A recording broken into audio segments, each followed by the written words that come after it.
Assalamualaikum warahmatullahi wabarakatuh. Perkenalkan, nama saya Rahman Fitri Syaud Murisa Ngaji dengan NIM 246131179. Di sini saya dan teman-teman saya dari kelompok 6 akan mempresentasikan hasil kerja kelompok kami, yaitu tugas FT1 tentang revolusi tablet hypertension pada solusi presisi tablet untuk tantangan farmakokinetik dan kenyamanan pasien.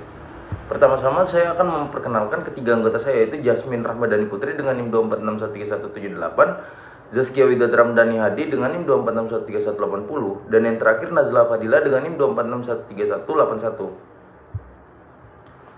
Saya akan menjelaskan tentang latar belakang dan urgensi kegagalan rute oral konvensional.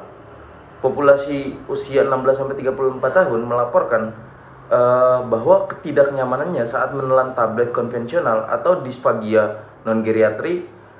Meskipun populer dan sederhana, tablet konvensional memiliki kelemahan kritis berupa penyerapan yang lambat dan kesulitan menelan atau disfagia pada populasi geriatri, pediatrik, dan dewasa muda. Tablet hypertension muncul sebagai solusi karena kemudahannya untuk dikonsumsi dalam bentuk sediaan sirup. Oke, saya di sini akan menjelaskan tentang anatomi tablet dan definisi formularium effervescent. Tablet effervescent adalah tablet tidak bersalut yang dirancang untuk dilarutkan terlebih dahulu dalam air sebelum diminum. Ketika tablet kontak dengan air, terjadi reaksi antara komponen asam dan basa yang menghasilkan gas karbon dioksida atau CO2 sehingga terbentuk gelembung-gelembung khas. Dari segi formulasi, tablet effervescent tersusun atas beberapa komponen penting. Yang pertama ada bahan aktif atau api, yaitu zat yang memberikan efek terapeutik. Bentuk sediaan ini mampu mengakomodasi dosis yang relatif besar, bahkan lebih dari 2 gram, sehingga cocok untuk obat seperti kalsium dan parasetamol. Selanjutnya ada komponen kedua, yaitu senyawa alkali, yang berfungsi sebagai sumber pembentuk gas karbon dioksida. Senyawa yang umum digunakan antara lain natrium bikarbonat, kalium bikarbonat, atau natrium glisin karbonat. Selanjutnya ada komponen ketiga, yaitu asam organik, seperti asam sitrat anhidrat, asam tartrat, dan asam malat. Komponen ini akan bereaksi dengan senyawa alkali ketika terkena air. Selanjutnya ada komponen keempat, yaitu eksipien khusus, yaitu bahan tambahan yang berfungsi meningkatkan stabilitas dan rasa, contohnya pemanis seperti sukrosa, serta polimer seperti PEG 4000 yang dapat membantu proses formulasi dan mengurangi pembentukan busa berlebih. Lanjut ke slide berikutnya, yaitu ada mekanisme kerja mesin reaksi asam dan basa. Slide ini menjelaskan bagaimana tablet effervescent bekerja setelah dimasukkan ke dalam air.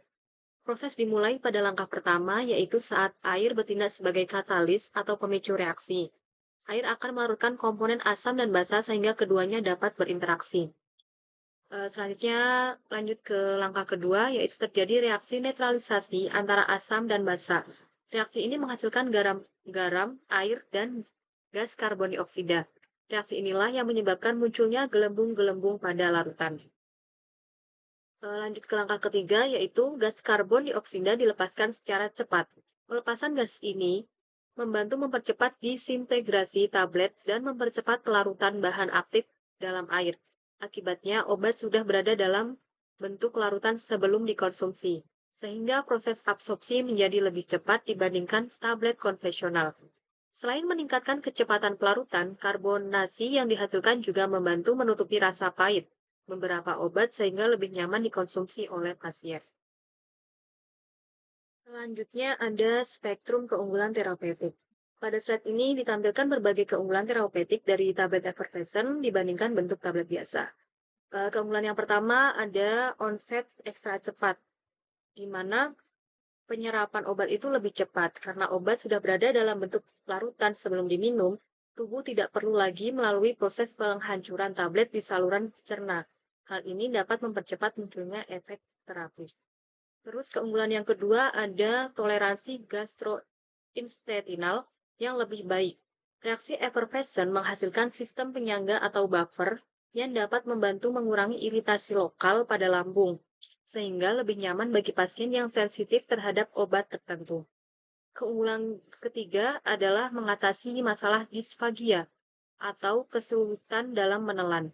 Karena dikonsumsi dalam bentuk larutan, risiko tersedak menjadi lebih rendah. Oleh karena itu, sediaan effervescent sangat cocok untuk pasien pediatrik, geriatrik maupun pasien dengan gangguan menelan.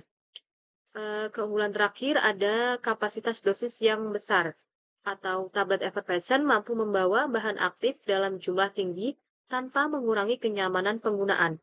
Hal ini menjadikan pilihan yang baik untuk obat-obatan yang memerlukan dosis besar, seperti suplemen mineral, vitamin, dan beberapa analgesik.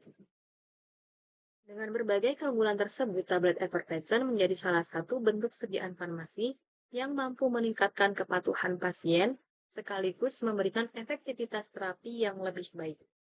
Kemudian, limitasi struktural dan tantangan formulasi. Yang pertama yaitu sensitivitas kelembapan ekstrim, di mana sangat rentan terhadap kelembapan lingkungan, membutuhkan kontrol ketat selama fase manufaktur dan penyimpanan. Kemudian, risiko asupan natrium, yaitu kandungan garam natrium yang tinggi berpotensi menjadi kontraindikasi bagi pasien dengan hipertensi atau gangguan ginjal kronis. Kemudian profil bulky, ukuran fisik tablet yang besar dan kebutuhan kemasan pelindung khusus membatasi tingkat portabilitas produk. Kemudian matriks komparasi metode manufaktur. Ada 3 metode. Yang pertama yaitu granulasi basah. Mekanisme dan karakteristiknya yaitu menggunakan pelarut organik atau air minimal, menghasilkan granul sangat homogen, optimal untuk kompres. Tantangan produksi yaitu memerlukan tahap pengeringan intensif energi. Metode yang kedua yaitu granulasi kering. Mekanisme dan karakteristik hasilnya yaitu pencetakan murni tanpa pelarut atau panas. Sangat ideal untuk api termolabil atau sensitif panas. Tantangan produksi yaitu volume eksipien besar memperkecil ruangan muatan api. Metode ketiga yaitu kompresi langsung atau gempa langsung. Mekanisme dan karakteristiknya yaitu pencampuran pencetakan instan, proses tercepat dengan efisiensi waktu maksimum. Tantangan produksi yaitu membutuhkan ekspedien preproses mahal dan kontrol kelembapan mesin pres yang ekstrim. Kemudian evaluasi mutu parameter presisi atau quality control. Yang pertama yaitu waktu disintegrasi. Batas standarnya yaitu lebih dari 5. Target idealnya yaitu lebih dari 3 dalam air suhu 25 derajat Celcius. Kemudian batas variabilitas. Toleransi maksimal yaitu lebih dari 1%. Mencegah degradasi atau pecahnya tablet di dalam kemasan. Kemudian konten kelembapan. Pengukuran presisi absolut untuk menjamin stabilitas reaksi asam basa selama masa penyimpanan. Kemudian keseimbangan pH, yaitu memastikan keseimbangan pH larutan akhir untuk menjamin toleransi dinding lambung pasien. Selanjutnya adalah frontier teknologi inovasi generasi berikutnya, di mana terdapat 4 bagian, yaitu teknologi granulasi TOPO atau vakum. Teknologi ini memanfaatkan proses vakum untuk meningkatkan ketahanan produk terhadap kelembapan sehingga lebih stabil pada iklim tropis. Selanjutnya ada twin screw melt granulation. Metode ini menggunakan sorbitol cair sebagai pengikat tanpa pelarut, sehingga proses produksi menjadi lebih efisien dan ramah lingkungan. Lalu ada pencetakan 3D atau 3D printing, di mana metode ini memungkinkan personalized medicine dan dosis presisi pediatrik. Contohnya pada obat HIV untuk anak. Lalu ada sistem gastroretentif, di mana metode ini merangkap gas CO2 atau H2 dalam matriks polimer. Sistem ini membuat tablet dapat bertahan lebih lama di lambung, sehingga pelepasan obat berlangsung secara terkendali dan efek terapi menjadi lebih optimal. Lalu yang terakhir adalah kesimpulan. Tablet effervescent merupakan sediaan farmasi yang menawarkan banyak keunggulan, seperti mempercepat pelarutan dan kerja obat, meningkatkan bioavailabilitas, serta memberikan kemudahan penggunaan bagi pasien.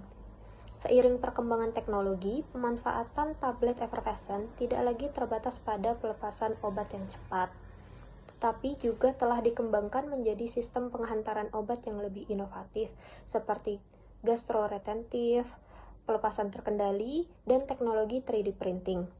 Meskipun masih memiliki beberapa kendala seperti sensitivitas terhadap kelembapan dan biaya produksi yang lebih tinggi, tablet effervescent tetap menjadi salah satu bentuk sediaan yang potensial dan terus berkembang dalam mendukung efektivitas terapi serta kenyamanan pasien. Sekian dan terima kasih atas kesempatan yang telah diberikan kepada kami kelompok 6. Mohon maaf apabila ada salah kata pada presentasi kami tentang revolusi tablet effervescent. Wassalamualaikum warahmatullahi wabarakatuh.